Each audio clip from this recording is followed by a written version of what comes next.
I know Lee has a lot of thoughts. Well, he just Um, called me out. He just said that like I was wrong. Look, but you're Well, you're I would just questioning look. it like that. I agree. Brands are always like running to the shiny object, and it's the same thing. Although it is not a let me fad. explain my It will nuance. change everything. It's very short. The understanding that the decision makers were making when it came to NFTs is about as deep as the decision makers are making as it comes to AI. I'm I not agree. comparing them as technologies. I'm just saying that the decision makers within these brands still have no clue what they're investing in. That's And with fair. that, I'll hang up and listen. No, but Lee, I think it's true because it's like, get me NFTs. Now it's like, get me agentic AI, right? Right, that's what I'm saying. Yeah, That's yeah, all I'm exactly, saying. Well, exactly. AI is really broad. Like, yeah, run it up.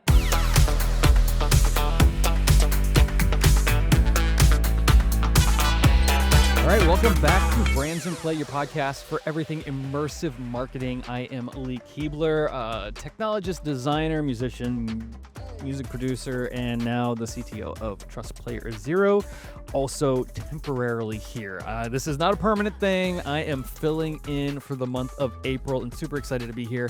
And joined with me is obviously Nick Hill, who is the co-founder and chief innovation officer at Sawhorse and your usual captain for this ride. That's right. And Lee, you say that you're not going to be here forever, but we'll see. We'll see. All right, well, this week in the news, we've got Walmart, which is integrating into a AAA soccer game for FC26.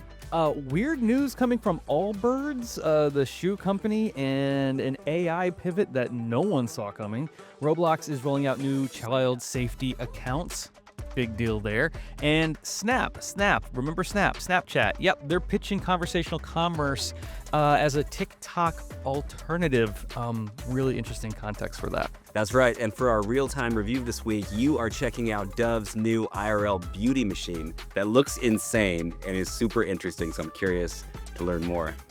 Yeah, it is going to be an interesting one. And then we are going to be joined by my personal friend, Nick's personal friend, Cathy Hackl, CEO and founder of Future Dynamics, a futurist in her own right.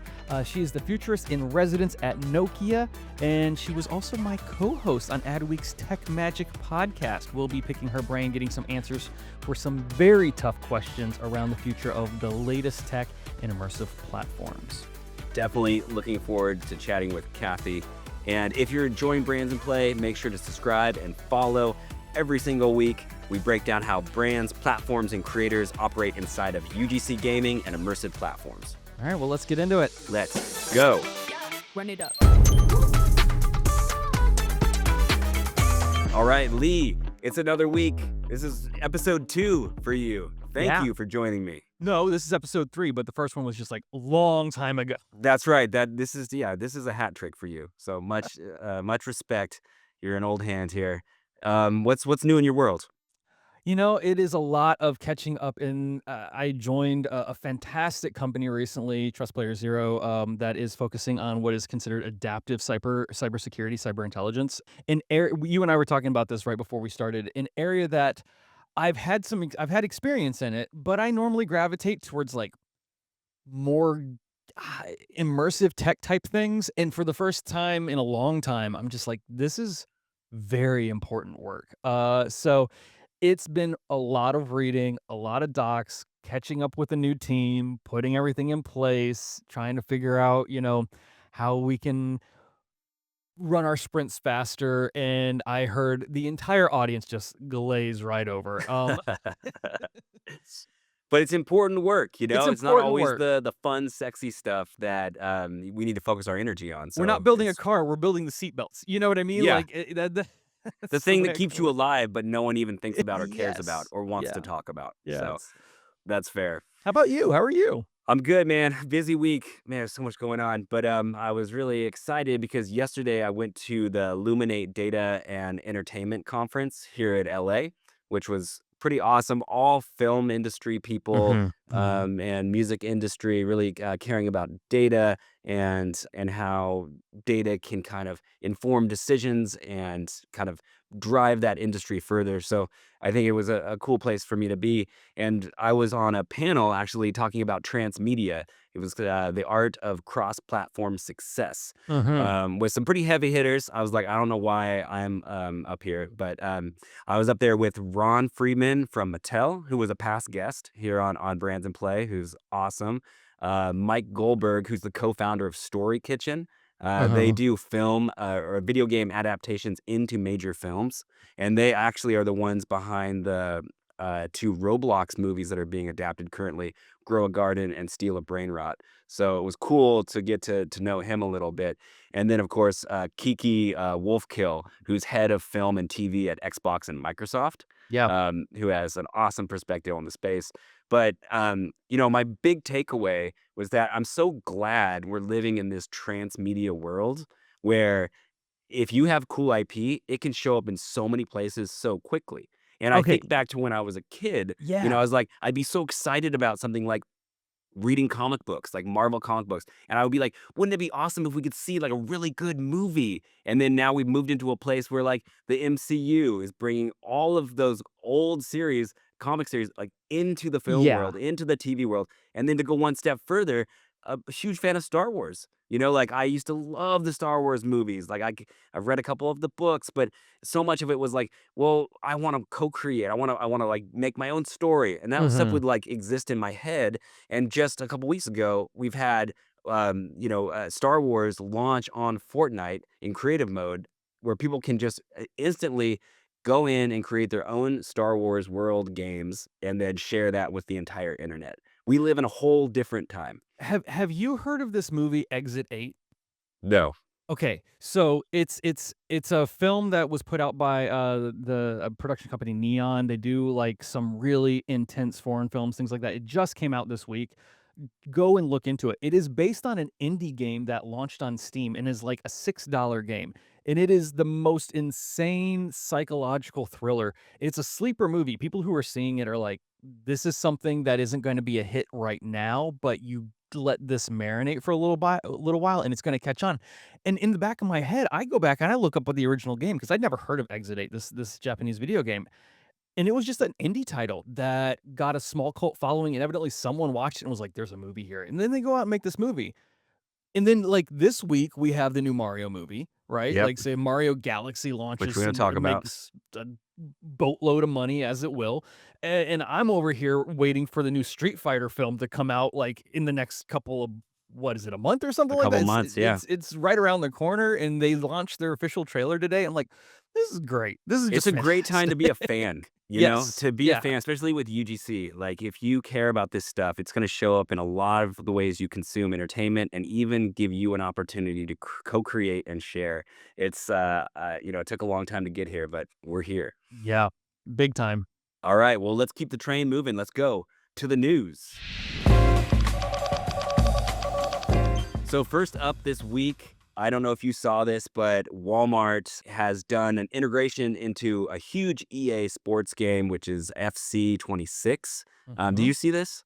I only saw it because it popped up in our news, system, like, this is new to me, so go ahead. No, it's super dope. I mean, props to Justin Breton, leading innovation over at Walmart.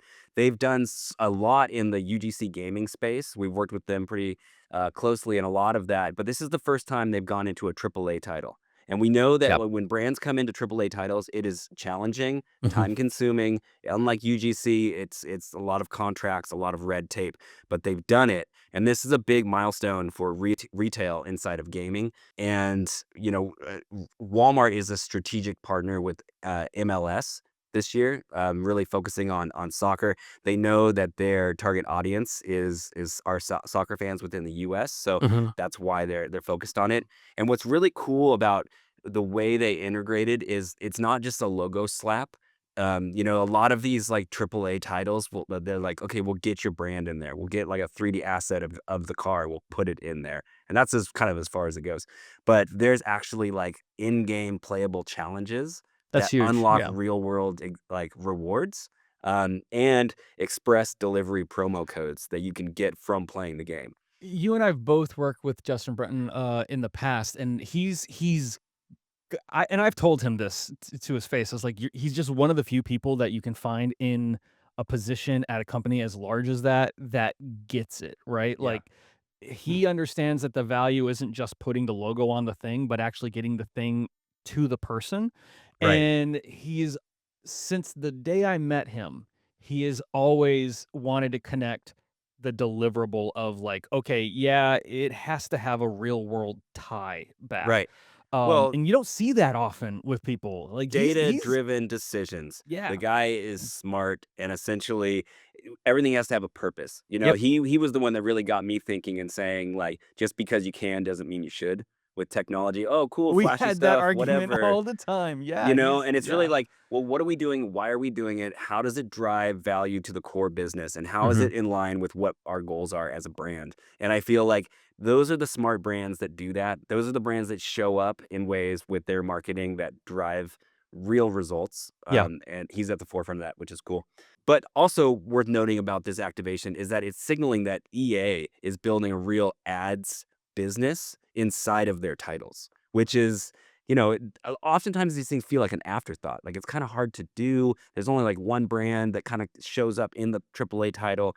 But now because everything is like live ops service games, there's just there's so much opportunity for brands to get Yeah. into these titles, and we don't see it as much. I think a lot of the brands like the EAs, the bigger, and I'm not calling out EA specifically, but I think a lot of the developers and themselves have like learned a lot by watching Fortnite, right?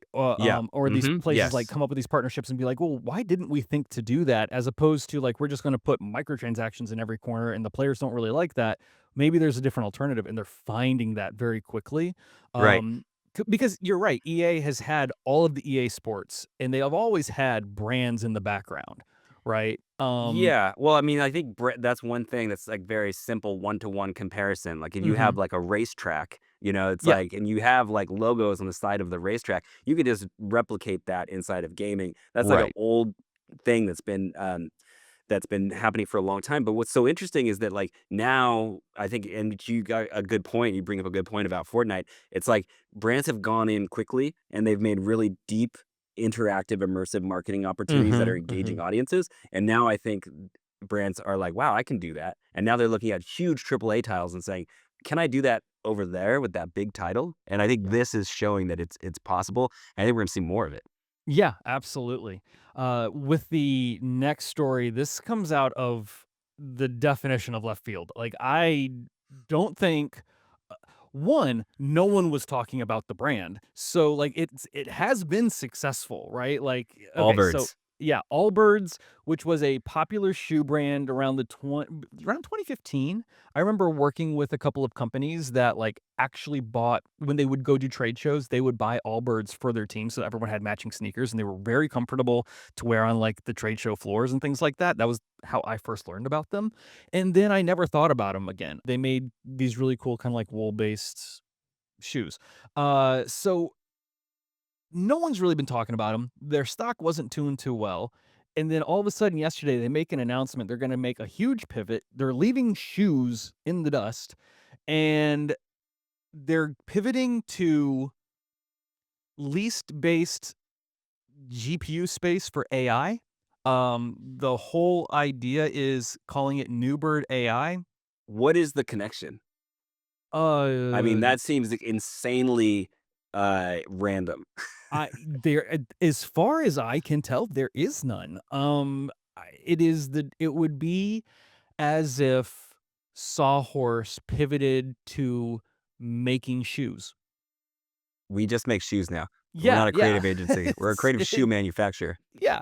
Now, Sawhorse has amazing swag. For those who don't know, if you ever visit the studios, there is a wall of bins with the best company swag I have ever seen. So you Thank might you. make shoes. I'm not convinced you don't make shoes. It's a good note. My gears are turning. But yeah, this came out of nowhere. Their stock went like through the roof. By who? I can't even imagine. But then I started thinking about this today. No one's talking about Allbirds. If the owner wanted to, if the people in leadership wanted to make an AI company because they felt like they had a space that they could fill and they just started a new company with its own original name and said, this is what we plan on doing with the company, it wouldn't get the level of press that it just got. That's true.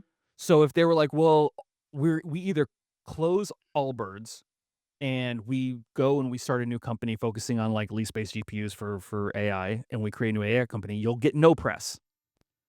Or here's a Hail Mary idea, and poof, now they've got now the devil's in the details. There's no understanding of the nuances in between what the business model is and what they actually are going to provide. Everyone's kind of learning that in real time. But I had to like take a step back and go, if you had to launch an AI company in 2026, this is a way to get people's attention. Yeah, that's very, I mean, got our attention. We're talking about it. We've chosen this to share It's a with our podcast listeners. about how you get your brand in front of people. Yeah, I mean, is this good brand marketing or is this like stunty and will like grab headlines? But the thing is, like, people know that brand for its quality of shoe. Like, is that an easy thing to pivot and say, like, oh, well, now I want them to, I want to leverage them for my AI needs? Like, is Yeah, I mean, that's a time will tell. I mean, we kind of seen stuff like this before. I was watching a couple other people like do commentary on this, and the one that people kept bringing up was when not when Roblox, sorry, Roblox, when Radio Shack pivoted to like crypto for 15 minutes in like the 2020s. That which it didn't work, but it did get headlines. I don't know if that's more of what they were pivoting towards didn't work or if they didn't work. I don't know. So I don't time will tell as we see this roll out. Conceptually, the idea to lease customers long-term arrangements on like GPU space, hoping that it'll be like high performance, low latency AI compute hardware, is sound. People do need that, but like as of right now, I don't know what the long term would look like. I think this may be one of the weirdest, most random stories we've ever covered on this show. So good find. Yeah, yeah, definitely, definitely. All right.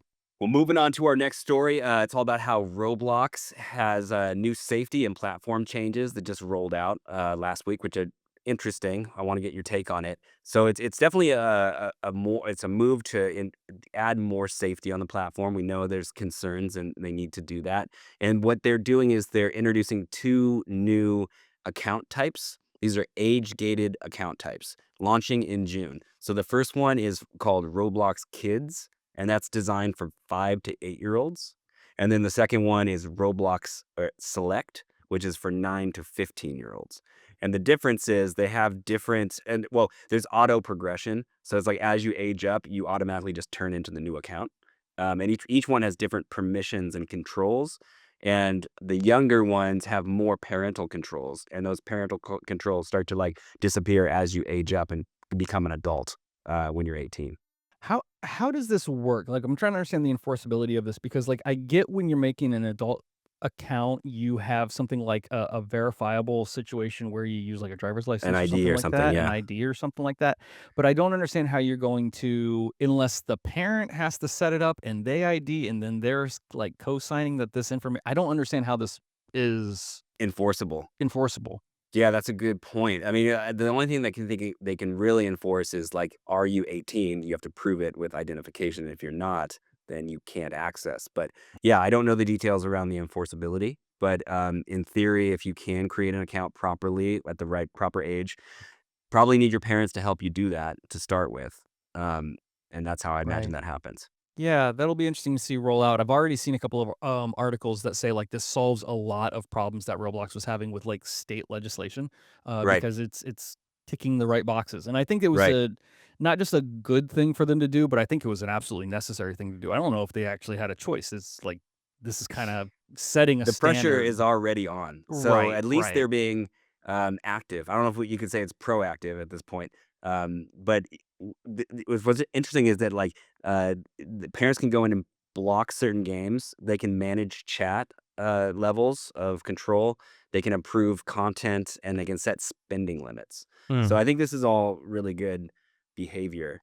But what's so interesting is that like what didn't get covered is also part of these changes is that now creators who are building on Roblox, if they all need to pay a subscription fee in order to build and publish, which you didn't have Um, to before. And this is a $5 a month fee that's launching this month in about 2 weeks.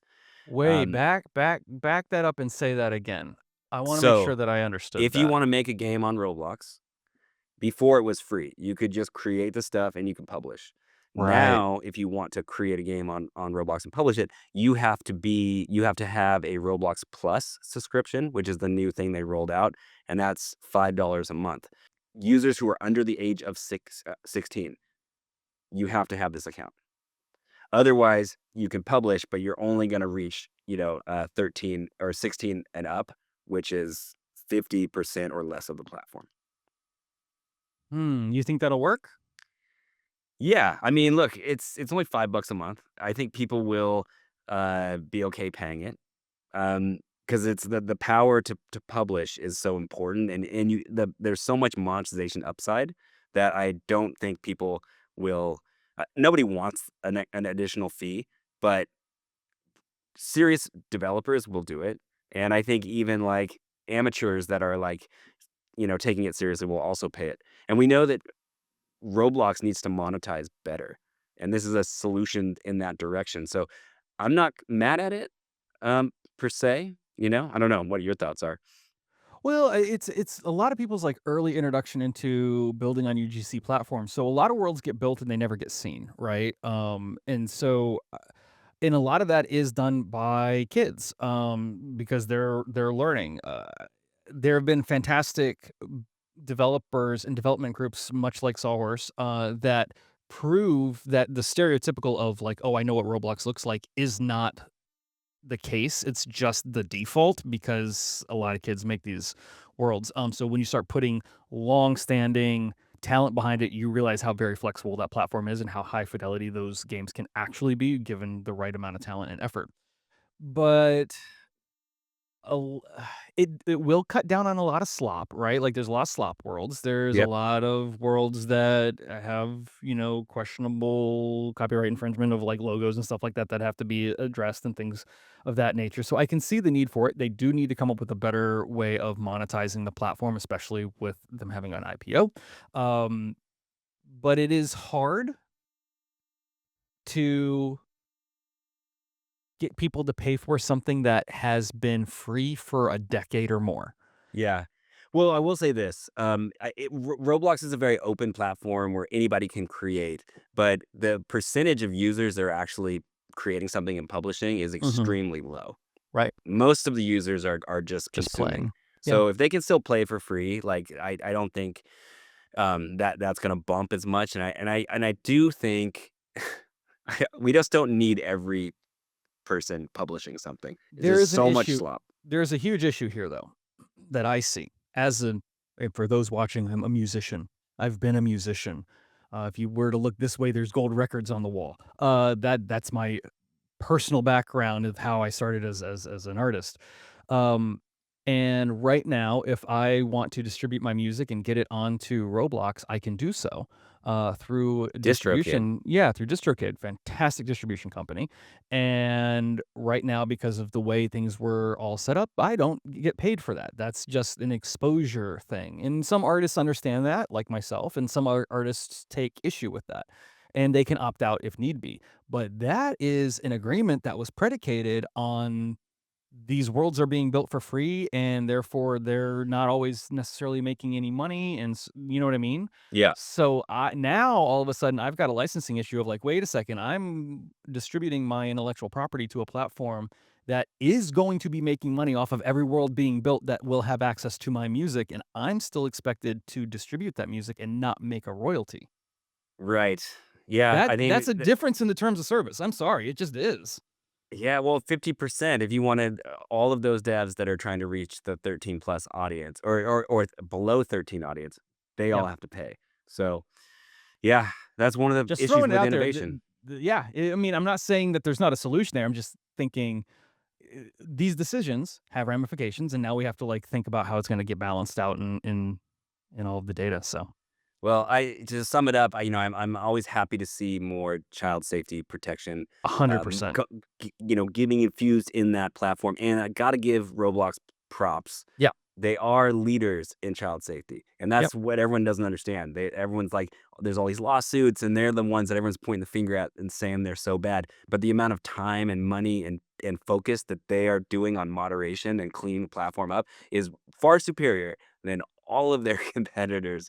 But it's not perfect, and so they're Right. still a target. And it's just cool where they continue to roll out more and more protections. It's encouraging. No, totally. I gotta give props to them.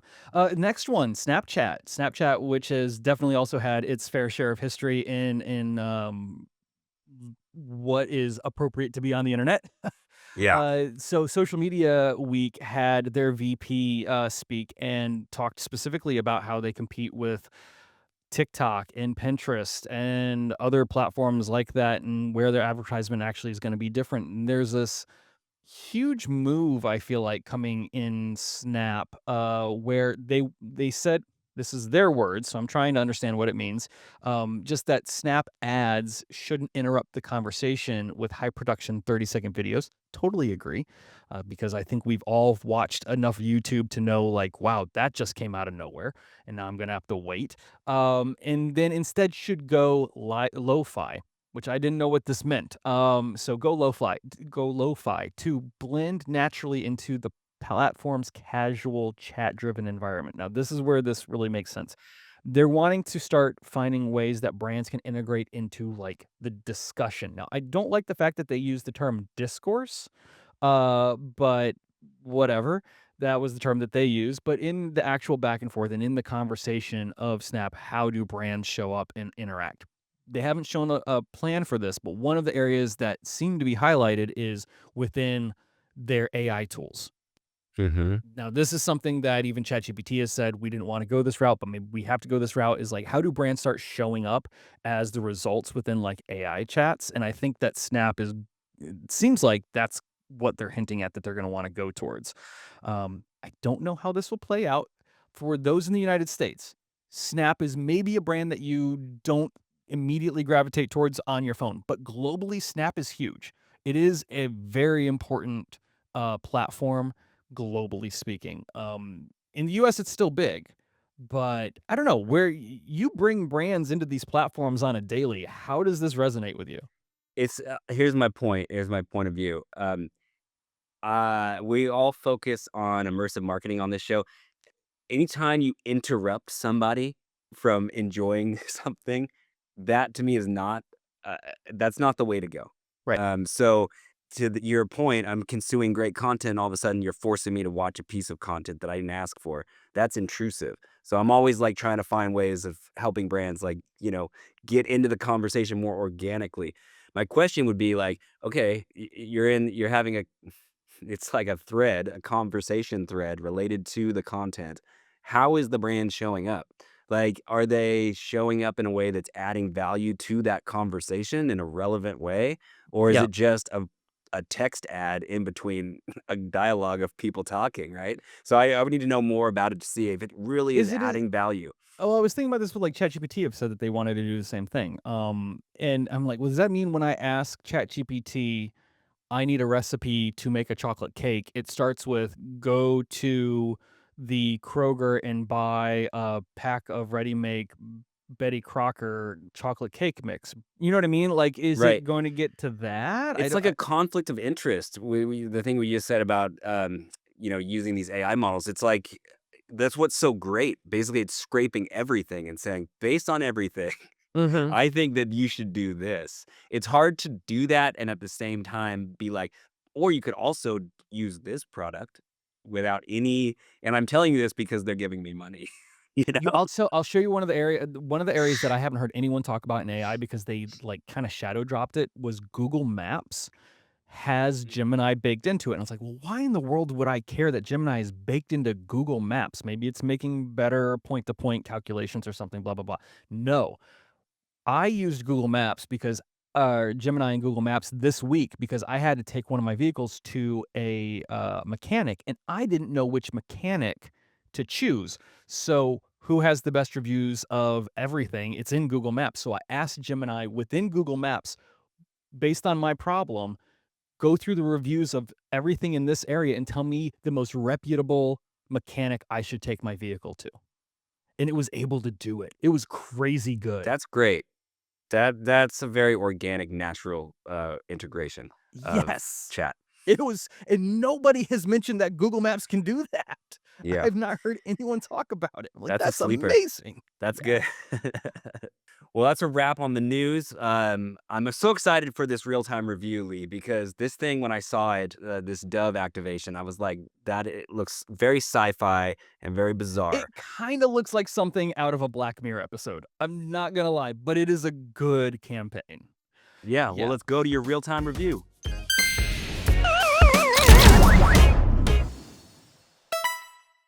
All All right. right, So tell us about it. yeah, Dove, the soap company, started dropping something called the Beauty Machine. So when you see this, it looks like a big sci-fi vending machine, and it just has a bunch of faces that all look very similar, but are within different skin tones. And so what had happened was when And they these are like masks like a almost, mask, right? like Like it's a this is yeah, the front of, like a skin front of faces, and they're like on just hooks in this. rows. Yeah, Yeah, in yeah. a vending machine, right? And they're just different skin color shades, but they all look kind of the same. And they were making a point that as they go through media and they start comparing all the faces that they're seeing in throughout media, that there are specific face shapes and noticing similarities between all of them, that if you were to combine them all together, you kind of get the same general face Hmm. in just different skin tones. This is, to me, this was interesting because there have been some conversations about, like, beauty pageants in other countries where they'll show, like, this country has such a very specific definition of what beauty is supposed to look like, that you're watching this and it's like, wow, they might all look a little bit different, but generally speaking, they're all hitting the same hair, the same hairstyle, the same clothes, the same look, right? And so Dove is taking this a step further and saying, like, no, we're actually proving this with the data that we've pulled from a vast amount of marketing. And then the user can walk up to it and they scan their face and they basically are like, do you want to swap for this? Because this is what the world is saying is beautiful, but we think you're beautiful. And what I can Wow. tell from the whole, like, picture taking part of the integration is, I believe those also get integrated into, like, the real faces of the real people get integrated into the brand marketing that is being projected behind, like, Cool. just in this, like, location. And there's a whole online campaign where you can, like, take a photo of yourself with a hashtag to kinda, like, add your face to the the world of what, like, other beautiful Real faces faces. are out there, right? And, heartwarming, very poignant, very important. I think a great way to make a point, and put your brand out in front, and also put your customer out in front, as opposed to telling them this is what you should be striving for, as opposed to we will help support you strive for who you are. And I don't care if you're selling beauty products or soap or if you're selling, sneakers or shirts or what have you. I think that's just like the right thing to focus your brand in front of your customer on. Yeah. Yeah, I mean, it's a great message to get behind. And I think it's definitely in line with the brand ethos at Dove. I'm not an expert, but from what I've seen, the marketing across the board in recent years has all been about celebrating authenticity and a variant of body type, and just like you are who you are, and that is enough, and that's awesome. And I feel like this is an immersive, interactive version of that ethos coming to life, which is great. And I think that some of these activations, these interactive activations, are always good because they engage customers and they get them to kind of go deeper in like learning about the brand and connecting. I think it's special when you actually have a really strong message, Mm. societal message behind that. That combination seems really strong. So from the visuals that I've seen, it's compelling. I would really love to see the case study of performance of, like, did it Yeah. really work? What type of impact did it really have? I don't know if well, it's a press getter, right? Because it's only one location. This isn't something that is popping up in every, mall across And America. where is it? Oh gosh, I'd have to go. You would ask me that question. We'll You put it in the you show notes. yeah, where is this? Oh, London's Waterloo Station. Ah, Okay, there we in the go. UK. Yeah, it is in the UK. But bringing that to create the video content that is getting shared and then on their own social media platform, trying to start a hashtag campaign, which is very hard to do right now. Uh-huh. Yeah, is it particularly innovative? No, I guess not. But it is I would compelling. categorize this under innovation. I've never Well, seen a okay. vending machine of human faces before in the No, real yeah, world. that I've not seen. You're right I in mean, you that. can't unsee that. You can't. Like I said, it is a little the beginning of it this is what I do love about it. It is an unnerving image and conversation about, like, unified concepts of beauty. It is very Black Mirror-esque, and then they turn it into a very positive conversation. That is hard to do. I gotta give give them credit on that. Like, that to take something that starts off with as, like, "This is uneasy," and then make it something that you're talking about in a very positive light, hats off. That's good narrative writing. Yeah, no, absolutely. Definitely inspiring. I'm glad that we covered this on the show. But let's keep moving. Next up, we're gonna have our interview with our friend Cathy Hackl, CEO and founder of Future Dynamics and Futurist in residence at Nokia. Let's go chat with her.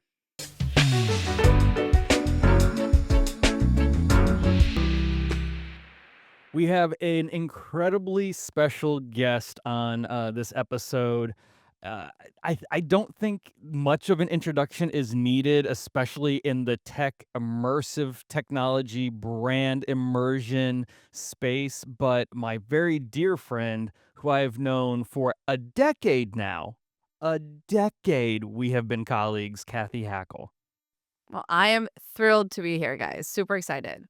Welcome to the show, Cathy. Yeah, I've been a fan of your work for a long time. You kind of got me into this space through your, reporting early on it, and the fact that now you're on my podcast is a big milestone for us. So we really appreciate you being here. thank you. It's always full circle, right? It all comes back full circle. So happy to be here. I think the last time the 3 of us were on a podcast together was at AWE. Mm-hmm. Live, which was dope. Yes. Yep. Yeah, Yeah. yeah. Yeah, that's crazy. Which is coming up, in It is a coming couple up. months. Yeah, it'll be soon. Yeah, so Cathy and I co-host Tech Magic, Mhm. the podcast, and that's kind of how we have been aligned for the last gosh, we've done that for years now. Two Which is years? I don't yeah, know. it's been a long, long Yeah. time. But most recently, you have become Nokia's future resident. Or how do I properly say this? Futurist in residence. That's it. There you That way Yeah. fancier than I was like Resident Futurist. I didn't know what go. now. Resident Evil. No, as long as it's not Resident Evil, I'm good. So I do want you to tell people a little bit about that. I have a very loose understanding because Mhm. every time I look into it, it's a mile deep. I know that Nokia is really involved, obviously, in telecommunications because Yeah. we all know them from the amazing cell phone that is indestructible from 2001, and up to now they've gone through a lot of changes with telecommunications. They built one of the best VR cameras in 2016 and they continue to innovate. Now they brought you on. There's a lot of talk about space. I mean, we've had the Artemis 2 Like happen, outer space, right? outer Outer space, space. Yeah. right? The outer space. Artemis 2 just came back, and I don't know if you've seen it. Have you gone and seen the new Ryan Gosling movie? Hail Mary. I took my Hail. kids. So good, I took my kids so to see it good. because So tell so good. people a little bit about what you're doing with Nokia and all of how all of that ties in. Yeah, and no worries for not getting the title. I went to an event the other day, and my badge said Cathy Hackl, Future in Residence, and I was like, I want to be the future, sure. So it's Futurist in Residence. So pretty much what I'm doing with them is, and you nailed it, Lee, when you mentioned people think Nokia and they think phones. Really, what they are a networking and infrastructure company that is at really one of the most important companies when you think about the future of AI.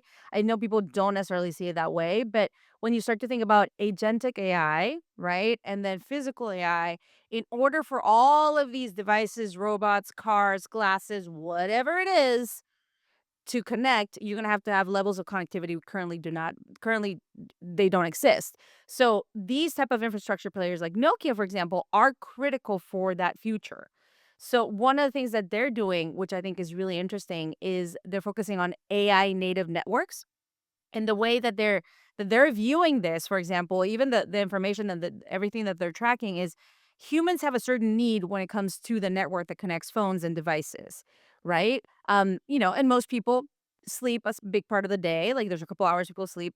AI agents specifically never sleep. So they're in a constant need for connectivity. So the needs that the network has had over the last 20 or so years from humans is about to change radically when you add agents into it, and then once you add a physical AI, the network changes, right? So that's why companies like Nokia are at the edge of creating that future state of AI and AI networks.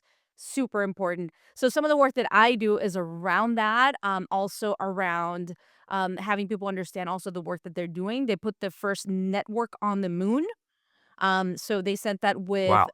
with not with Artemis, of course, like that Right, didn't go right. to the moon per se, Artemis 2, but with IM2, Intuitive Machines, they sent a rover into the moon, and they sent a network that actually worked. So for a short period while the rover was there, the machine was there. So yeah, networks on the moon. They're doing amazing work around quantum and topological qubits.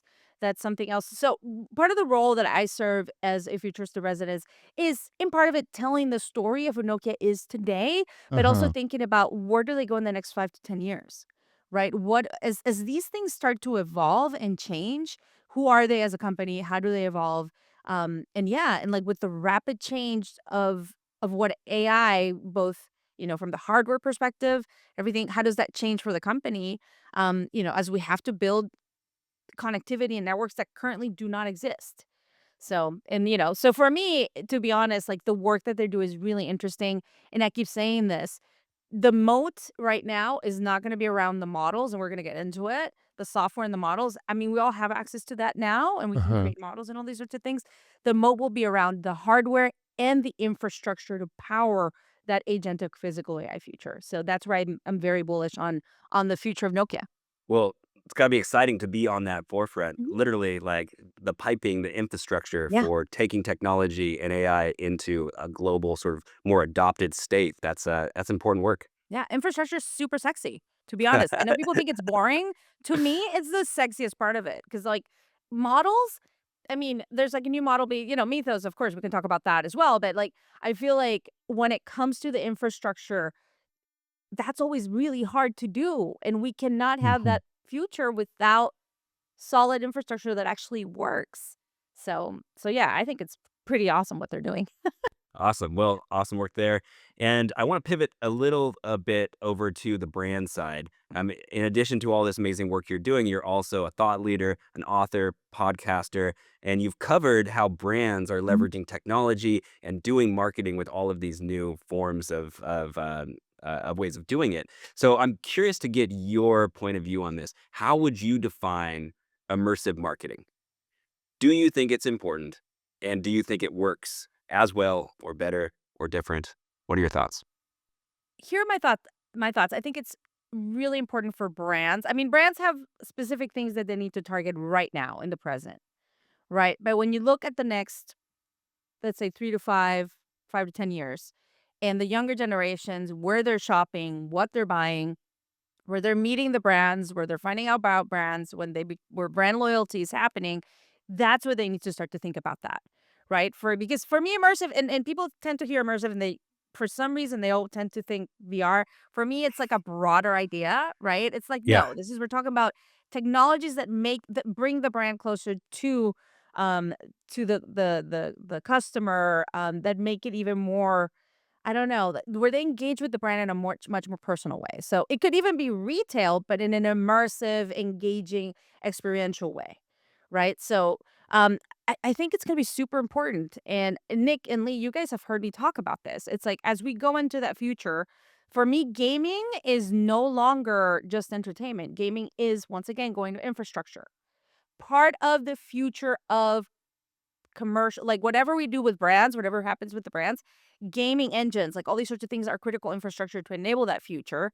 And so for me, immersive marketing starts to become a really big priority for them as we head into that future, as virtual and physical continue to collide.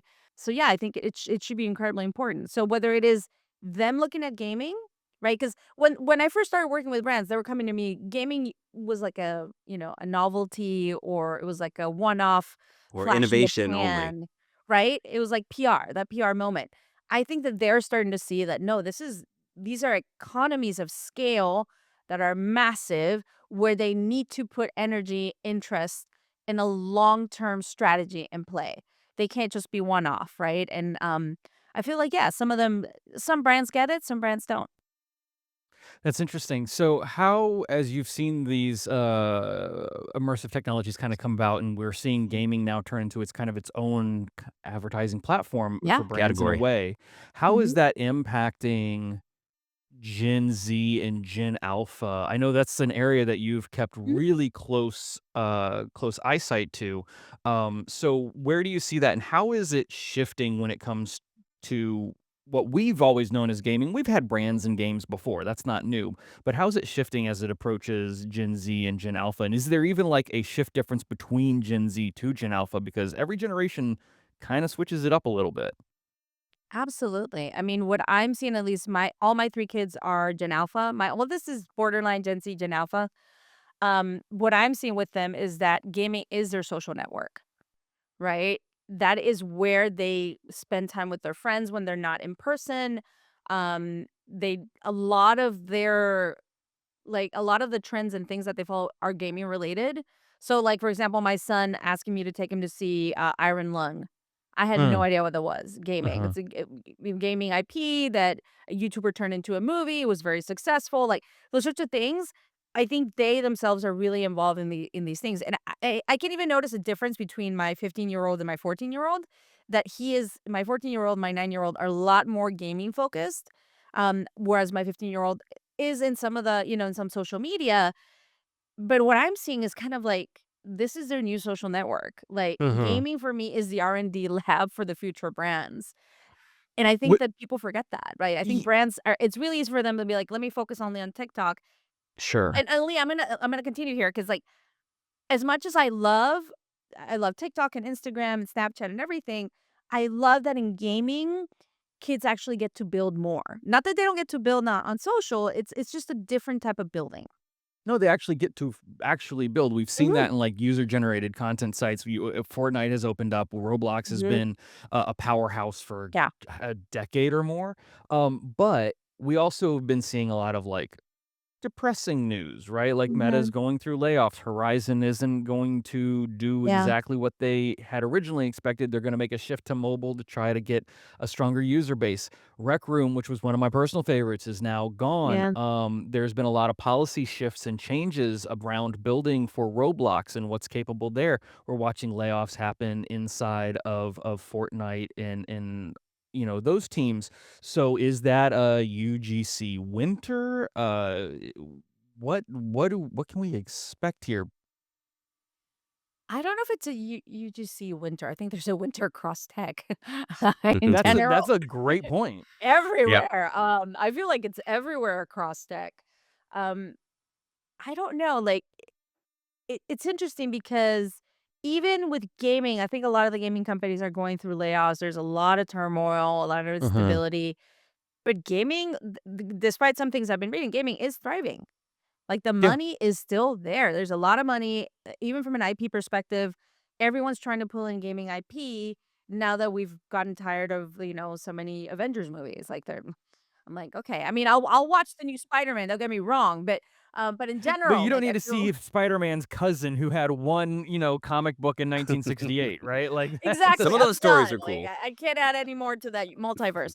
But I do feel like with gaming, there is fresh engagement, IP, everyone's trying to get a little bit of it, right? My joke is always that now every company is a gaming company. Yeah. They're all going into gaming.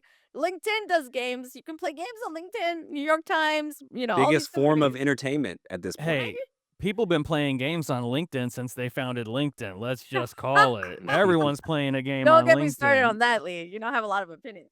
But yeah, like I think we're going through a tough time for anyone in tech. Then again, on the flip side, with AI, people can build and spin up things super quickly. Mhm. Whether it lasts or not, I mean, whether there's a moat or not, whatever. But I also see that other part of folks that just spinning up companies super quick and ideas, bringing them to life, whereas before they can really do that. So I'm yeah, we'll have to see. We'll have to see what emerges from it. Yeah, we're on the pulse of it, studying it every Mhm. single week. But I wanted to get your take on how brands are leveraging immersive technologies. Do you think enough brands see the opportunity and are activating? Or do you think that it's only a select few? And then on top of that, are there certain brands or certain activations that you really would kind of highlight as really successful leaders versus Mhm. some that are sort of dinosaurs? Yeah, I think more brands need to enter the space or get serious about the space instead of a one-off. Just from a demographics perspective and where things are going, especially I think any brand that plays in in North America, but any brand that's interested in the global South or interested in the MENA region, like Middle East, North Africa. These are areas that have really young populations where a lot of people play video games.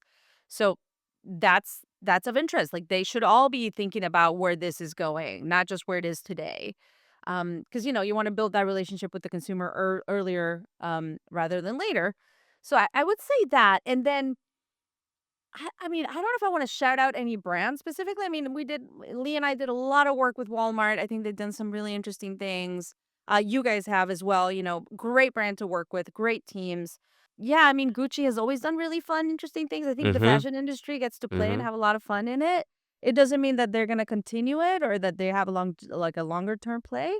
Here's what I'm seeing though. I see like obviously AI, huge push for generative AI when it comes to brands. Now agentic commerce is kind of like what they're focusing on. That's the thing right now. Yeah, they need to focus on it obviously because the imperative is there and like their CEOs are all like agentic, but they can't forget about everything that's happening in the gaming space either. So they're going to have to balance it in some ways. There was this period of time, and I'm gonna kind of like wreck the question list here because this is not on it. But there was a period of time where you and I were talking very heavily about brands and how they were like integrating the metaverse, but they were also Mhm. sidetracked by NFTs. They were I know. sidetracked by all of these like hype bubble things. How is there a chance here to get the brands to stop that, like, distraction cycle? Be like, "You do have to focus on the AI part, of course, but Right. you can't throw the baby out with the bathwater on gaming and, like, brand insertion in, like, Mhm. other areas." Or is this just how it is, and it's the shiny object that the squirrel's gonna chase for the next 6 months? I think it's a combination, Lee, because I think it's a really hard time to be in marketing. I'll say that. Marketing and brands. For the smart brands, like if you're at Liquid Death, you're doing a great, you're Yeah. good. Yeah, Right. You're yeah, good. Like I'm yeah. not worried. And Elf.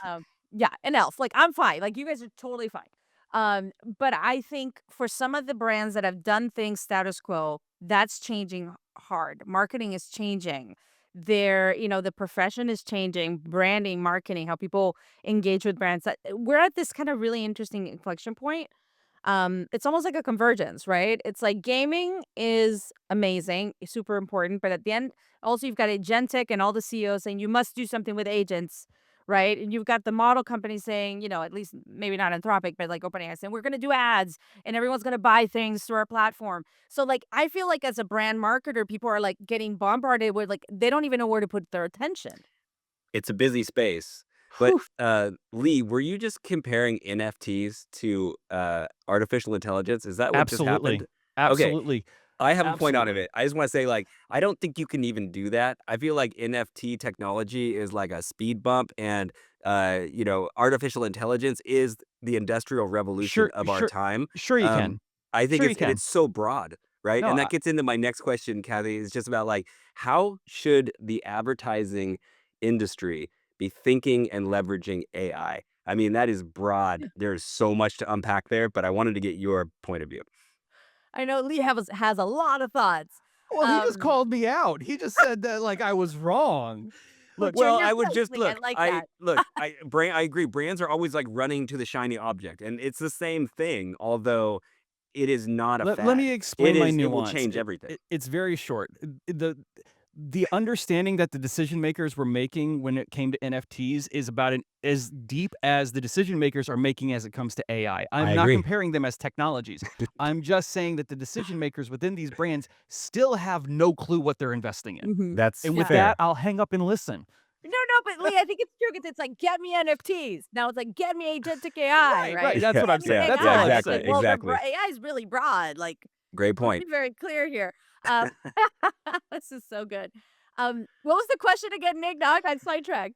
The question is like broadly taking one step back. If you work in marketing, how should you Mhm. be leveraging and thinking about AI in general? I my goodness. Experimenting, I think you need to be experimenting, maybe not, putting so much incredible amounts of money, but experimenting, you need to experiment with these sorts of things. Looking at what are your customers really doing? Like, really? Like, Yeah. Hmm. let's be clear. Like, are my customers shopping through OpenClaw? Probably not, for a very small percentage. Yes, like, I think it's getting clarity on where they are, what they're at, what are they using the technology for, right? Am I going to ChatGPT to go shop for clothes? Maybe, maybe not, right? Like, it depends on the consumer. So, when I hear someone like OpenAI talk about ads, I'm like, well, relevant to what? What is the data? Like, how many people are actually showing up to shop there? Like, these sorts of things. I think trying to truly understand how your customers are using AI, where they're using AI. If I am BetterHelp and I sell therapy, I know people are going to ChatGPT for therapy. So maybe that is a great place to do ads because it's like, Makes instead of sense. talking to ChatGPT, why don't you talk to a licensed therapist? So, it's like getting an understanding what are they really using the technology for, et cetera. Your ads might be, your ad dollars might be better spent going into a gaming space where people are actually buying certain things or looking for certain things. Like it's just going to depend. So I do think there is a little bit of that hypiness of like, I must do this because everyone says I need to be here. And nope, but are they really going there for that? So getting a better understanding how your consumer is using AI, why are they using it? What is the convergence there with your brand and what you sell, you know? I'm sure most people that drink liquid death are not using ChatGPT to find liquid death, right? Right, So, right. they have the luxury to play in other spaces and do other things.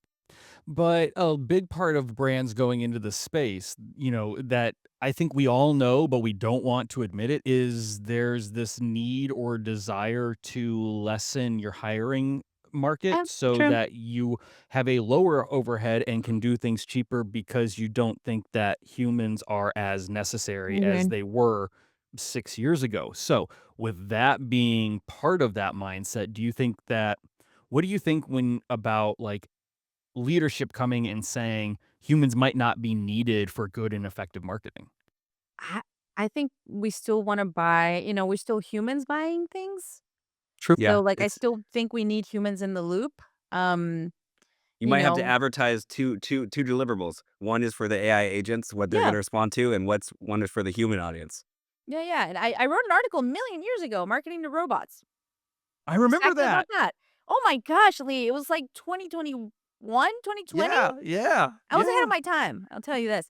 It was marketing to robots, and I should have written that book, but oh well. Would have been bestseller right now. Um, but I do think, yeah, there's 2 different things that you're gonna have to do. I mean, there's still humans buying these sorts of things. Not everyone, and I think that that's the fallacy that we fall into in the tech world because we live in this silo, is that everyone is doing X or everyone is shopping a certain way. There's still plenty of people that Mhm. are not shopping there. Right. Right? True. So I think it's that sort of thing. It's like not everyone's using OpenClaw. Like Yeah. that's the thing. I think we need to I've be never used realistic. Timu, so just never. There are certain things I Yeah. just don't. Yeah. I'm not their target audience, trust me. Like, do not, yeah. Yeah. Major respect to anyone that does. This is not for me. So, We you know? We talked about this a little bit on the show. This episode was about generative AI Mhm. end product, right? So it's like it's commercials that are just straight up created by Gen AI and then served to the public. And we're getting like a mixed response. There was a study in I think the Wall Street Okay. Journal talking about how like 50% of audiences don't want to have any AI in the media that they're consuming. Um, What's your take on where this is going, as far as like fully generative AI video, like in the advertising space? I think we're gonna see more and more of it. Is it all gonna be good? Probably not. Is it all gonna land? Probably not. I think we'll have really good work and really bad work. I don't know. Like, the question I always go back to is like, do I care? It depends on what it is. It depends on what it is that I'm buying. If I'm buying makeup, I actually want to see an actual human wearing the makeup. Mm. Right. Right? I don't Well, wanna see, an avatar wearing the makeup because that does nothing for me. I'm a human. I have skin and texture, right? I think things like that, if I'm buying a certain thing, I wanna see a human, appreciate it. So I think we'll evolve. And what I do think it's doing, it's making all of us question everything we see. And I think Mm. that that is yes. that is both very sad, but also a massive opportunity for brands, To right? cut through that noise To and cut say, through the you noise, to can't make even it real. question it. This is real. Mhm. Like you need to look at this because it means something, you It's know? real. That's And an opportunity. also, from an experiential standpoint, making retail more experiential, more immersive, all these like real life events, like whether it's Coachella, whatever event it is, how do you make it more tangible, right? At the end of the Yeah. day, I think that is also the opportunity Human connection. and the human connection. Yeah, to me, human is the luxury, Mm. Well said. you know? Kathy, you are a futurist. Mhm. Give us one prediction. Last question. One prediction. Just give us prediction on space, whether it's marketing, where's it Oh, going? Where's AI going? Give us something. I think we are gonna see, obviously not in the current World Cup because that's only a couple months away, but we're gonna see some really cool activations and marketing and immersive experiences. I think the next couple World Cups, which are really global celebrations, I think we're gonna continue to see more experiential and definitely more immersiveness. Especially as soccer becomes more and more like a world sport. I think the US is catching up. And I think I'm excited. I'm excited to see how technology and live sporting events come together to create truly immersive experiences. Well said. Well, Kathy, thank you so much for joining us. Like I said, it was a milestone to get you on Brands in Play. So we appreciate that. Yeah, have me back. I want this to be like SNL. I want to get a jacket if I do a couple of You co-hostings do with you 5 guys. episodes and you get a sawhorse hoodie. A skin for my Roblox avatar. Yes, 100%. You're welcome back anytime, Kathy. And I think, but Lee is beating you because I think this is your third. This is your third appearance, right, Lee? Yes, yeah, I Okay. have 2 more and I get the hoodie. All And right. you Well, get the yes, hoodie. you'll get the Yeah. hoodie. Kathy will make sure to bring you back so you can catch up. Right on. Thanks, everyone. Let's go back to the show.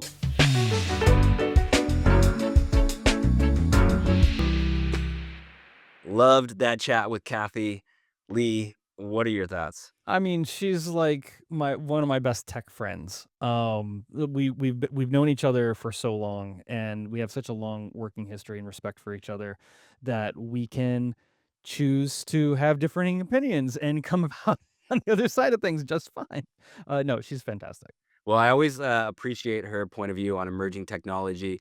And she's one of the few people that I really enjoy following, on Mm-hmm. social media. Like, Mm-hmm. because she'll jump into different tech trends Oh and yeah, emerging ones. And then she goes really deep. She's like, I'm going to do a weird experiment with this yeah. and talk about it a lot, or even write a book about it for the Mm-hmm. next 6 months. And then it's like, that's really interesting. And I like to track that. And then, 6 months later, it's like, she's over here looking Yeah. at this She thing, and does a it's like, lot, and huh. none of it's halfway. You know what I mean? No, Like, she yeah, goes all in, and it's wide, so that's pretty awesome. absolutely. Let's go check out Hit Miss Bet. All right, so this week, I couldn't resist. My hit is, of course, the Super Mario Galaxy movie. It is number one at the box office in the Yeah. United States, proving that video game IP is now kind of totally taking over all of popular culture. And I think this movie is, a clear signal of that. It opened at 191 million in the first 5 days, and it's the biggest animated opening of the year. And then it's got 315 million in domestic over the first 2 weekends. And it's already the biggest 2026 Hollywood release and animated feature. So, how about Yeah. that?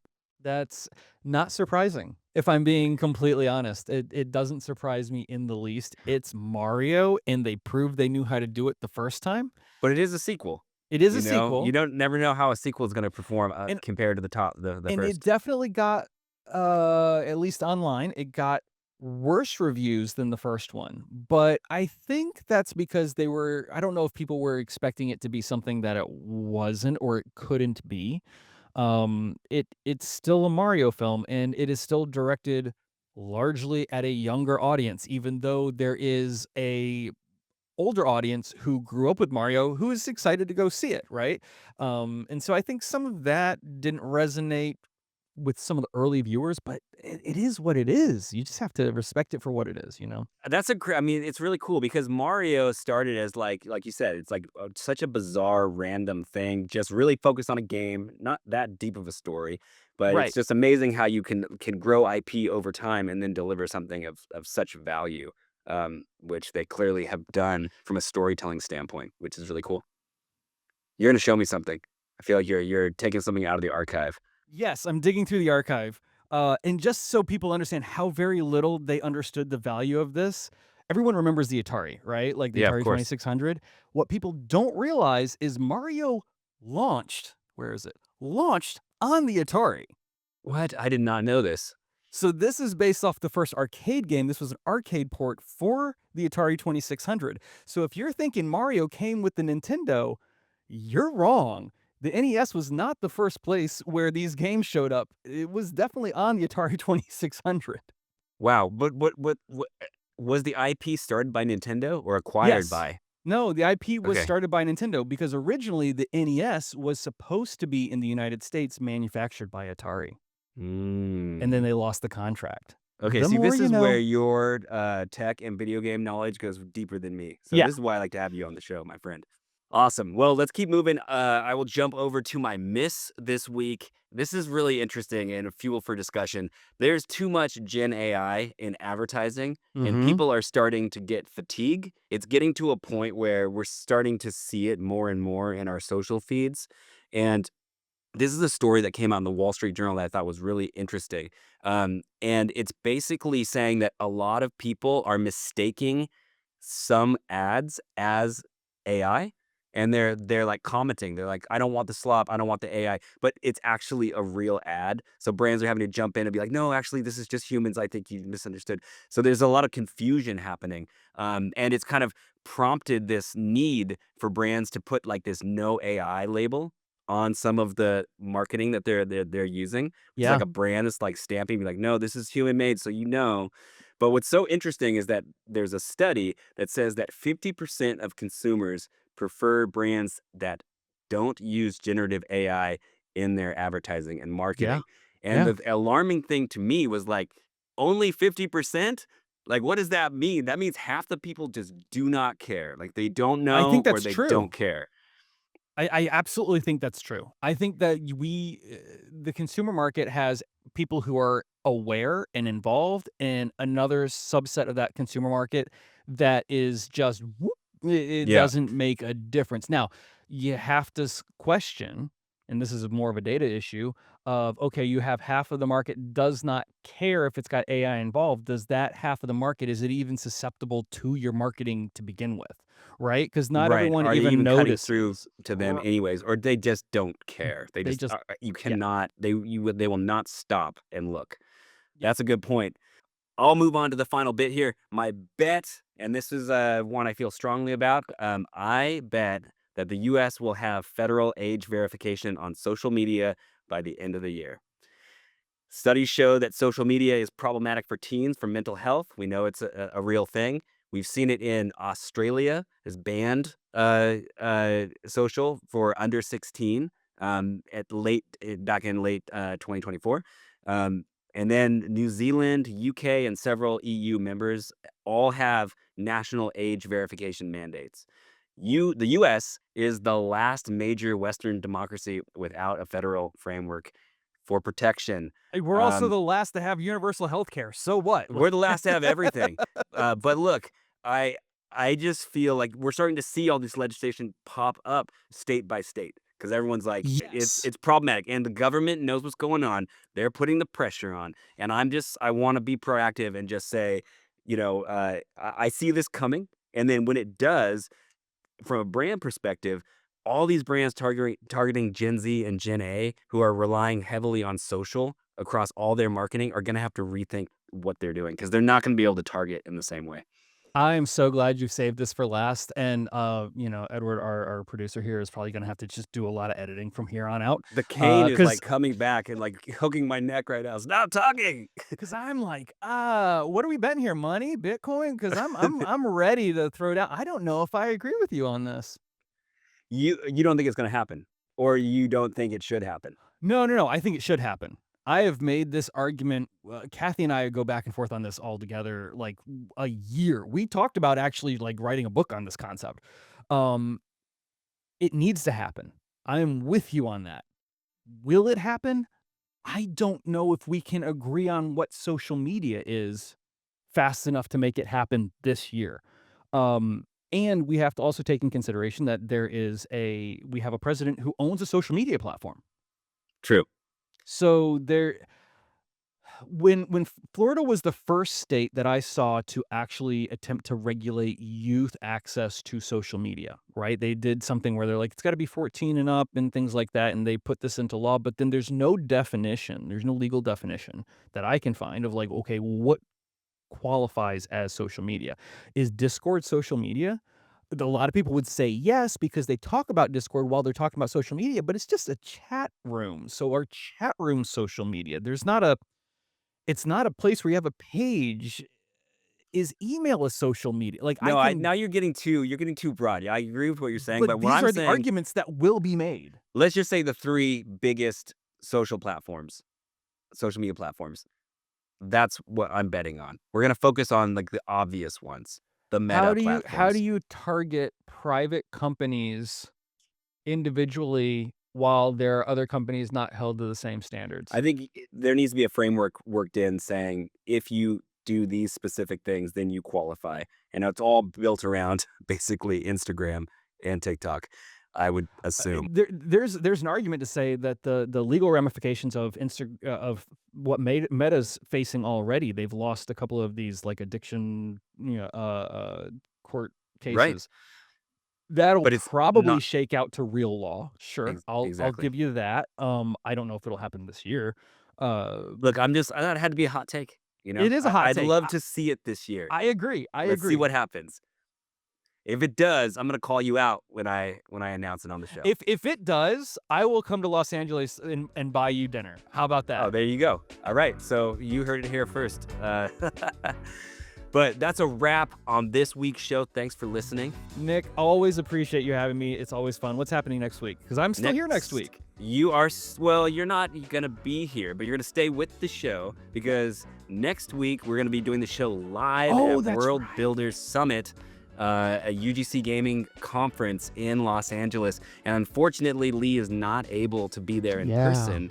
So I have a surprise co-host who's going to be super dope, who's joining me to run that session. And what's exciting is we've got two big guests from Roblox that are joining us. We've got Julie Piskin, Director of Strategic Partnerships, and Nick McLaughlin, Senior PM, who are really in charge of this new ad tech policy that they're rolling out.